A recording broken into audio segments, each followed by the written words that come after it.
Paz seja convosco. Queridos irmãos, na quinta-feira eu falei para o pastor assim, para o pastor, para o irmão Adirce, para a irmã Lena. Falei, vocês sabem a história de um missionário batista que morreu no Titanic? E aí os três me olharam e falaram assim, não. Falei, vem domingo que eu conto. Como os três estão aí, eu mudei a pregação, mas vou ter que contar a história antes de começar a pregar. Querido, acho que todo mundo sabe que o Titanic, aquele navio, né, vários filmes românticos, um monte de mentira, romancearam muita coisa, mas nem tudo aquilo é verdade. Mas ele partiu da Inglaterra rumo a Nova York dia 10 de abril. E a propaganda dizia, insubmergível. E ele sai no dia 12 da Inglaterra, rumo a Nova York, e dentro dele havia um pastor batista, escocês, que tinha acabado de perder sua mulher, e ele recebeu um convite para ir para Chicago, no Instituto Moody, de Weston Moody. E ele pega e embarca no Titanic, ele, a sua irmã e uma filha de 6 anos. E o seu nome desse pastor era John Harper. Quando o navio, no dia 14, às 23h45, ele bate num iceberg, o pessoal, nem a tripulação, nem os passageiros se amedrontaram. A propaganda dizia, insubmergível. Só que quando foi chegando a madrugada do dia 15, então eles tiveram que evacuar o navio. E aí o que aconteceu? John Harper pega um colete salva-vida, coloca sua irmã num bote, pega a sua filhinha de 6 anos, entrega para sua irmã e fala, cuida dela, abraça as duas, as beija, sabendo que não as veria mais. E logo em seguida, aqueles botes, que as pessoas que conseguem, mulheres, crianças, idosos, que conseguem sair nos botes, vão saindo. O navio se parte ao meio, aquilo que todo mundo conhece, e começa em pouquinho tempo, né, na madrugada do dia 15, ele vai a pique. E as pessoas que não conseguiram lugar nos botes nem nos salva-vidas, começam a nadar nas águas geladas do Atlântico Norte. E John Harper, ele tinha um colete. A primeira coisa que ele fez, ele deu o seu colete para alguém e falou, crê no Senhor Jesus e se salve. E aí ele começou a nadar entre as pessoas. E aí ele chegou num rapaz e falou, quer ser salvo? Aceita Jesus. E aí o camarada falou, eu quero que você vá para o inferno, eu não sai de perto de mim, deixa eu aqui. Ficou segurando nos destroços. E aí ele sai nadando e cada um que ele pegava, ele ia dizendo, crê no Senhor Jesus e será salvo. E ele vai nadando. Aí daqui a pouco ele volta, no meio daquela turbulência, madrugada, água fria, ele volta de novo naquele rapaz. E aí ele fala assim, você quer ser salvo? Aceita Jesus como seu salvador. O cara falou assim, sai de perto de mim. E aí ele já estava cansado, porque ele estava fazendo aquilo já faz tempo. O que acontece? Aquele rapaz assiste ele com hipotermia afundar e não retornar mais. 4 anos depois, 1.500 pessoas morrem naquela noite. E eram 2.224 entre passageiros e tripulantes, 724 se salvaram. E entre os que se salvaram, estava esse rapaz, que John Harper foi 2 vezes nele, pedindo para ele se entregar a Jesus. 4 anos depois que o Titanic afundou, os sobreviventes fizeram uma reunião no Canadá, em Ontário, e esse rapaz estava lá. E aí cada um dá seu testemunho, ele se levanta e diz, eu sou o último converso de John Harper. E ele conta essa história. E ele fala, ele não viveu para saber que eu era o seu último converso. Mas a hora que eu vi ele afundar, e eu vi que ele não estava preocupado com a sua vida, e ele queria falar, eu falei, como que pode ser alguém fazer isso? Naquele momento em que eu estava agarrado aos destroços, eu fiz uma oração. Falei, Jesus, eu creio, aceita a minha alma. E ele fez ali na madrugada. Então quem quiser ver, eu resumi a história, é só procurar no Google, procurar no YouTube, tá certo? Ainda, na historinha mais resumida ainda está escrito assim, todo cristão deve saber o que aconteceu no Titanic. E conta essa história com mais detalhes. Então, já que vocês vieram no domingo, tá bom? Eu me comprometi a contar a história, mas percebe que uma pessoa... em 1986, a filha dele faleceu com 80 anos. E viveu para testemunhar a história de seu pai. Convido a igreja a se colocar de pé, aqueles que podem, e vamos abrir nossas Bíblias.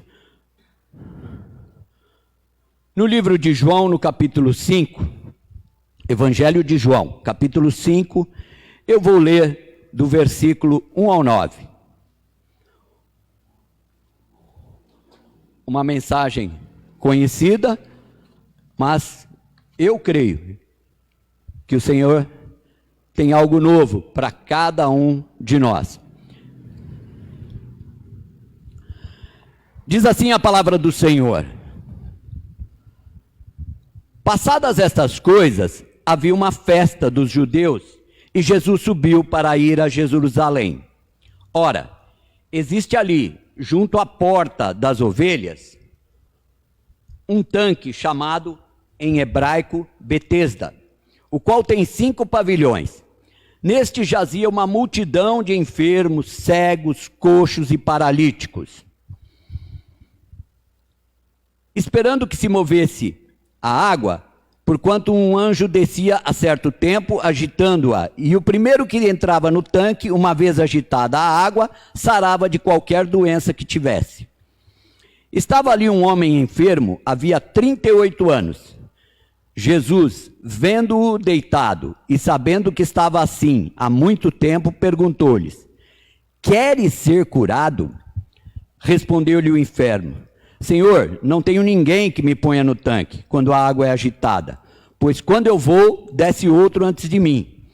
Então lhe disse Jesus: levanta-te, toma o teu leito e anda.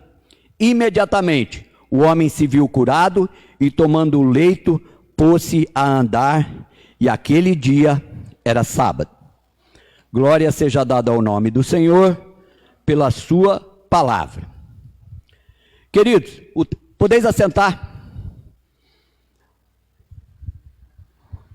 O texto diz que havia uma festa em Jerusalém, e Jesus vai subindo os montes de Sião com destino a Jerusalém. Se a gente abrir lá no livro de Levítico, Deus manda comemorar 7 festas. E 3, ele diz, todo aquele que me adora tem que ir. 3 festas, a de Páscoa, Pentecostes e a dos tabernáculos. Aquelas pessoas tinham que ir. As outras 4 eram festas cerimoniais, mas eu abro um parênteses para falar. Muitas vezes, doutrinas dizem assim, não comemora isso, não comemora aquilo. Quando a gente vê na Bíblia, Deus é um Deus de festa. Deus adora festa. Ele fala, faz essas festas para mim. Mas Deus, então não há nada de errado em nós fazermos festa. Nós somos um povo que faz festa. Mas queridos, quando a gente abre, aqui a gente leu em João, mas quando a gente lê Marcos, só para poder entrar nesse texto, Marcos é o evangelista que mais conta sobre milagres. E Mateus também conta. Mateus ele pega sempre e diz assim, para que se cumprisse o que foi dito pelo profeta, para que se cumprisse aquilo que está escrito no Salmo. E ele vai sempre resumindo no final daquele conto que ele conta uma passagem, ele usa sempre esse termo. E Marcos ele usa o seguinte, Jesus possuído de íntima compaixão. E aí ele conta o milagre, ou ele resume ao final com esta frase. É uma característica no Evangelho de Marcos. Mas eu queria chamar a atenção para você aqui, que Jesus, os muros de Jerusalém, haviam 12 portas. E Jesus vai entrar justamente pela porta em que entravam as ovelhas para serem lavadas e levadas no templo para serem oferecidas em sacrifício. E Jesus para ali no tanque de Betesda. Esse tanque existe até hoje e está lá com esses alpendres que ele possui. Quem quiser também procura lá a Aline, uma guia em Israel, tal, que ela, entre várias coisas que ela coloca, ela também fala do tanque de Betesda. Mas o que acontece? A gente lê lá em Levítico que as pessoas que tinham defeitos, elas não podiam entrar no templo. E aí o que acontece? As famílias iam para o templo e levavam os seus familiares que tinham algum, ou cego, ou coxo, ou uma série de doenças, e elas deixavam ali naquele tanque, e desde já há duas correntes teológicas, umas que acreditam que isso existia, que um anjo descia, agitava a água e as pessoas eram curadas. E uma outra corrente que acha que isso aqui era uma crendice daquela época, que as pessoas usavam até para poder deixar o parente lá e ficar esperando um milagre acontecer. Eu sou dessa segunda corrente, porque na Bíblia não tem lugar nenhum que anjo recebe adoração, que anjo faz alguma coisa e que ele só cumpre a vontade do Pai, eles são mensageiros. E muito mais, aqui a gente percebe assim, quem descer primeiro, Deus não faz competição. Por isso até que eu comecei dizendo, Jesus tomado de íntima compaixão, ele vai até aquela pessoa. Mas isso é só um detalhe. Então, Betesda quer dizer casa de misericórdia. Então ali jazia, como nós lemos no texto, coxos, cegos, mancos, aleijados, toda sorte de doença, e havia uma multidão ali. E Jesus entra justamente ali, e ele não cura todo aquele povo, ele cura só esse paralítico. E não é o paralítico como a gente viu lá em Davi, como nós vimos lá no cego Bartimeu, que o cego Bartimeu, sabendo que era Jesus, ele começa a gritar, Jesus, filho de Davi, tem misericórdia de mim. Não é como a gente viu a filha de Jairo, quando ele vai, olha, minha filha está morrendo. Então, dessa vez não, é Jesus que vai até aquela pessoa. Assim como Jesus vai passando, tá certo? E ele olha para o publicano Zaqueu e fala, Zaqueu, hoje me convém dormir em tua casa. Então muitas vezes as atitudes de Jesus nos milagres, nos acontecimentos, vai sempre acontecendo de forma extraordinária. Então Jesus se dirige, e como nós prestamos atenção, e todo mundo nossa esse detalhe, é que Jesus olha para aquele paralítico e fala assim, queres ser curado? A resposta dele era só uma, quero. Mas ao invés de dizer quero, ele responde para Jesus, eu não tenho ninguém, faz 38 anos que eu estou aqui, e eu sou um aleijado, eu não tenho ninguém. E quando agita a água, que eu vou tentar me arrastar e descer, outro já desceu na minha frente. Mas aí aquele que criou o universo com a força da sua palavra, ele diz, então, levanta-te, toma o teu leito e anda. Parece paradoxal, alguém que ficou 38 anos, aleijado, precisaria pelo menos 1 ano de fisioterapia, precisava alguém ampará-lo, para se colocar de pé. Mas aquele que criou o universo, dizendo, haja luz, e houve luz, e tudo aconteceu, porque a Bíblia diz que foi com a palavra que Deus criou tudo, e Jesus é a palavra. E sabe o que acontece?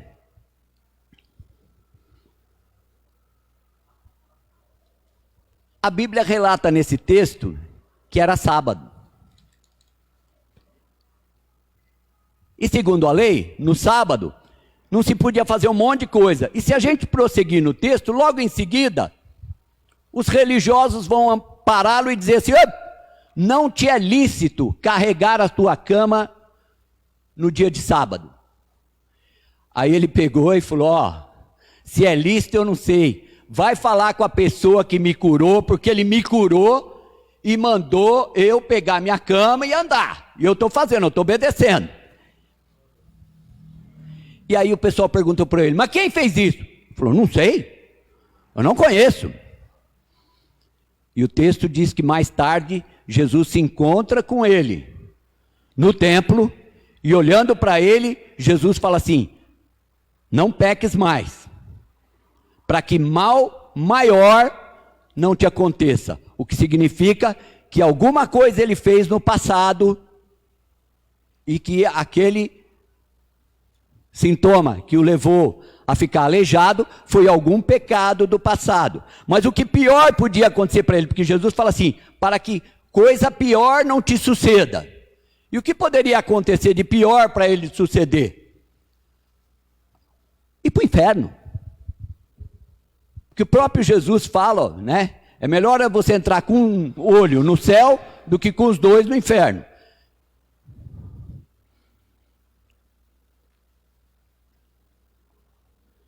Então, nesta noite, sabe,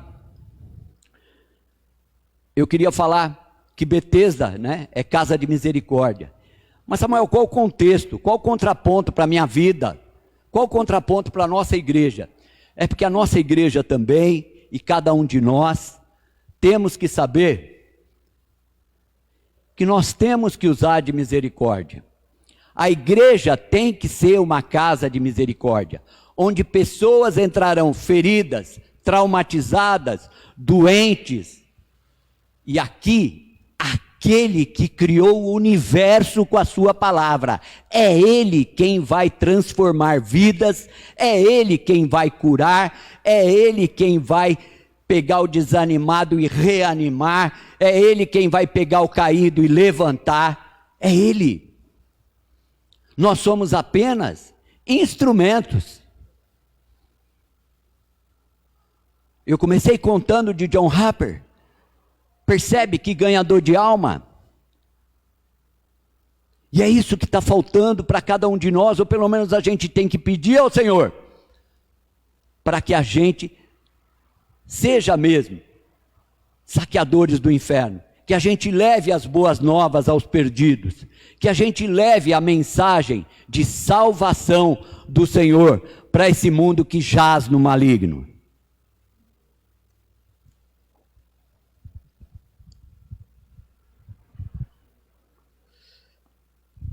Muitas vezes, algumas pessoas creem num Jesus meio fantasma, mas Jesus é real. E um parênteses para falar para vocês: o céu é real, o inferno é real e o diabo é real.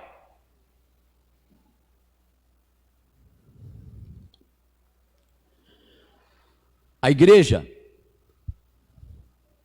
muitas vezes, ela tem se portado como um tribunal para apontar e incriminar. E na verdade ela tem que ser casa de misericórdia, ela tem que ser um hospital, sabe?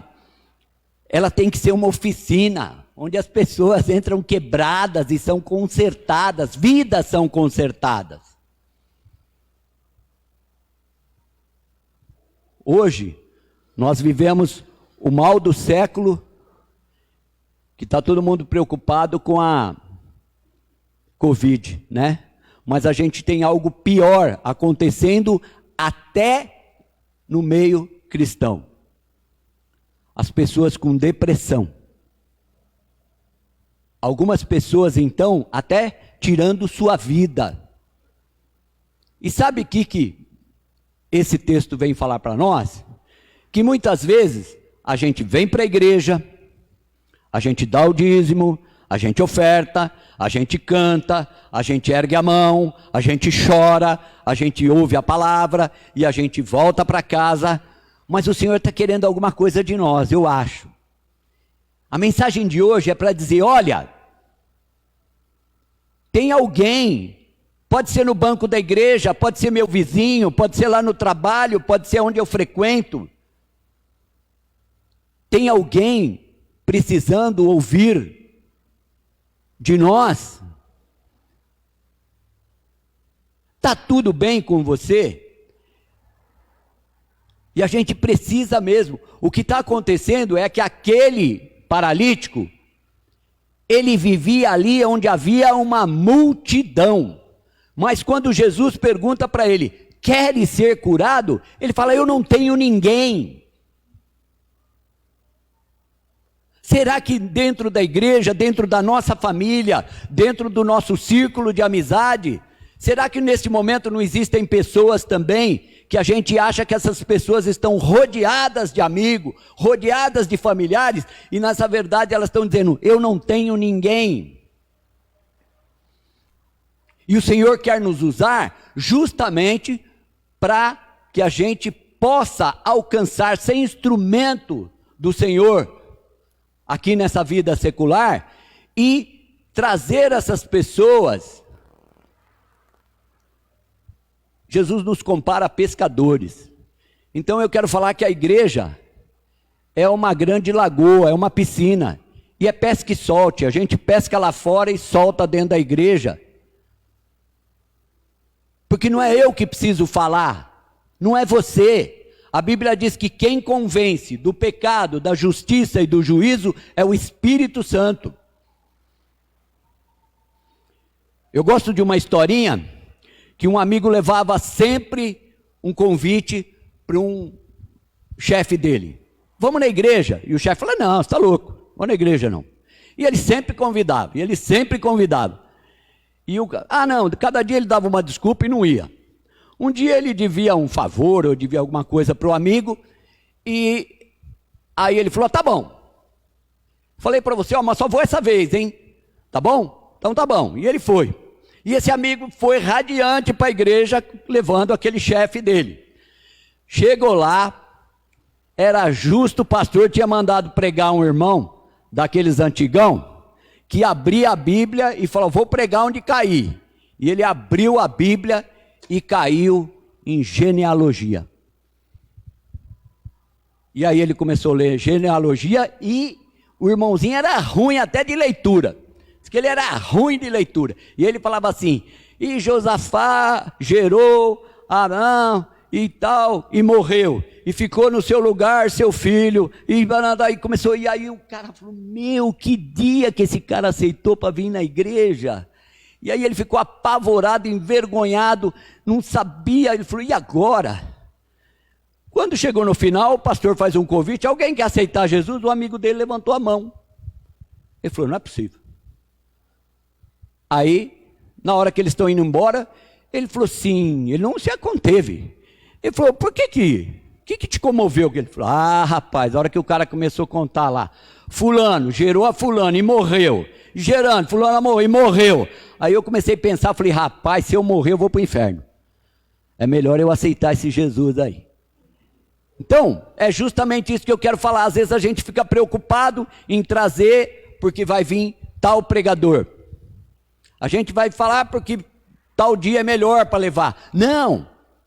Eu sempre gosto de dizer para você, Deus não tem compromisso com Samuel, Deus não tem compromisso com homem nenhum. Deus tem compromisso com a sua palavra. Por isso, há um pregador que sempre, um avivalista, que ele diz assim, leia o seu texto bíblico do seu sermão com entusiasmo. Porque se o seu sermão for uma porcaria, a palavra de Deus não o é. Então o que vai salvar o seu sermão é a leitura da palavra de Deus. Então, queridos, eu já estou caminhando para o meu encerramento, porque hoje é Santa Ceia do Senhor. E então eu queria dizer para você, pessoas virão para a igreja por convite de cada um de nós, e nessa igreja, mancos, paralíticos, coxos, como está escrito aí na mensagem, eles aqui ouvirão falar do amor de Jesus, do sacrifício de Jesus por cada um deles, e vidas serão transformadas. Então não esqueça, há pessoas no meio da multidão se sentindo sozinha. Nós temos que nos importar com a dor do outro. É muito bom a gente ter com alguém para contar para a gente não ter que fazer como esse paralítico. Eu não tenho ninguém. Muitos estão sozinhos na multidão. E como aqui o texto diz, Jesus chegou, Jesus o viu e Jesus disse para ele: levanta-te, toma a tua cama e anda. Sabe? Também a gente, para convidar essas pessoas, eu aconselho você a ler lá em Isaías 60, o inicinho do versículo número 1, quando Isaías fala: levanta-te e resplandece. Sabe, nós somos também o paralítico, nós também temos que perdoar, nós temos que deixar o pecado. É como se Jesus estivesse dizendo para cada um de nós: você é paralítico em alguma área da tua vida, você quer ser curado? Várias imperfeições nós trazemos conosco. A própria Bíblia diz que aquele que dizer que não tem pecado já peca. Só de falar isso. Mas então, nesta noite, eu queria dizer para você que essa mensagem do Senhor vem para nós para nos dizer: levanta-te e resplandece.